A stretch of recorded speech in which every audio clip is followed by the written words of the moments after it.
السلام علیکم ورحمۃ اللہ وبرکاتہ۔ ناظرین اکرام، آج کل بعض حضرات نے یہ بحث چھیڑ رکھی ہے کہ حضرت عمر فاروق رضی اللہ تعالی عنہ کا یوم شہادت یکم محرم الحرام کو نہیں تھا۔ اول تو یہ ایک لا یعنی بحث ہے، کیونکہ یہ کہیں بھی لازم نہیں ہے کہ یوم شہادت اسی دن منایا جائے جس دن شہادت واقع ہوئی ہے۔ پوری امت امام علی مقام امام حسین رضی اللہ تعالی عنہ اور جمیع شہدائے کربلا رضوان اللہ علیہم اجمعین اور امام علی مقام کے اہل بیت اطہار اور آبان و انصار رضی اللہ تعالی عنہم کا یوم شہادت 10 محرم الحرام کو مناتی ہے، لیکن اس کا یہ مطلب نہیں کہ اس سے پہلے یا بعد میں نہیں منایا جا سکتا۔ امام علی مقام رضی اللہ تعالی عنہ کی مجالس شہادت تو چہلم تک جاری و ساری رہتی ہیں۔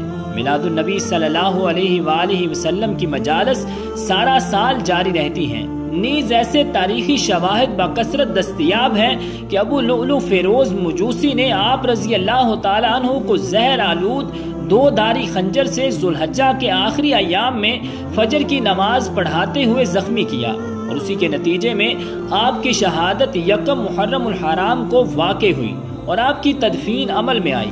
امام ابو جعفر طبری اپنی سند کے ساتھ روایت کرتے ہیں کہ حضرت عمر رضی اللہ تعالی عنہ کو 26 ذوالحجہ 23 ہجری کو زخمی کیا گیا اور یکم محرم الحرام 24 ہجری کو آپ کی تدفین ہوئی۔ امام ابو نعیم لکھتے ہیں کہ حضرت سعد بن ابی وقاص رضی اللہ تعالی عنہ بیان کرتے ہیں کہ حضرت عمر رضی اللہ تعالی عنہ کو 26 ذوالحجہ 23 ہجری کو قاتلانہ حملے میں زخمی کیا گیا اور یکم محرم الحرام 24 ہجری کی صبح آپ کی تدفین ہوئی۔ بس آپ کی خلافت 10 سال 5 ماہ اور 21 دن رہی۔ علامہ ابن اسیر جزری نے اسد الغابہ جلد 4 صفحہ نمبر 156 میں، علامہ یحییٰ بن شرف نووی نے تہذیب الاسماء واللغات جلد 2 صفحہ نمبر 13 میں، علامہ ذہبی نے سیار و اعلام النبلاء جلد 2 صفحہ نمبر 417 تا 418 میں، حاجی خلیفہ نے سلم الوصول الی طبقات الفحول جلد 2 صفحہ نمبر 413 میں، علامہ ملا علی قاری نے مرقات المفاتیح جلد 9 صفحہ نمبر 3727 میں، اور شیخ عبدالحق محدث دہلوی نے لمعات التنقیح جلد 10 صفحہ 130 میں اسی طرح لکھا ہے۔ علامہ ابن کثیر لکھتے ہیں کہ جب حضرت عمر فاروق رضی اللہ تعالی عنہ بدھ 26 ذوالحجہ کو محراب میں صبح کی نماز پڑھا رہے تھے تو ابو لؤلؤ فیروز نے زہر آلود 2 داری خنجر سے آپ پر حملہ کیا۔ اس نے 3 وار کیے اور ایک روایت کے مطابق 6 وار کیے، ان میں سے ایک وار آپ کے زیر ناف لگا تو آپ گر پڑے۔ اسی دوران آپ نے حضرت عبد الرحمن بن عوف رضی اللہ تعالی عنہ کو نماز میں اپنا نائب بنایا، پھر وہ پلٹ کر نکلا، راستے میں جو آیا ان پر وار کرتا گیا، حتیٰ کہ اس نے 13 اشخاص پر ضرب لگائی، ان میں سے 6 شہید ہو گئے۔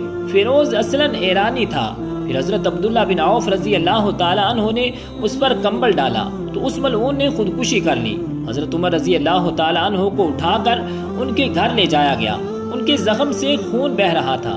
یہ طلوع آفتاب سے پہلے کا واقعہ ہے۔ پھر آپ کبھی بے ہوش ہو جاتے اور کبھی ہوش میں آ جاتے۔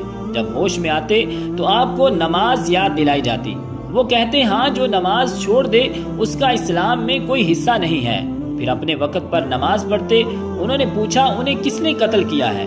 لوگوں نے بتایا مغیرہ بن شعبہ کے غلام ابو لؤلؤ نے۔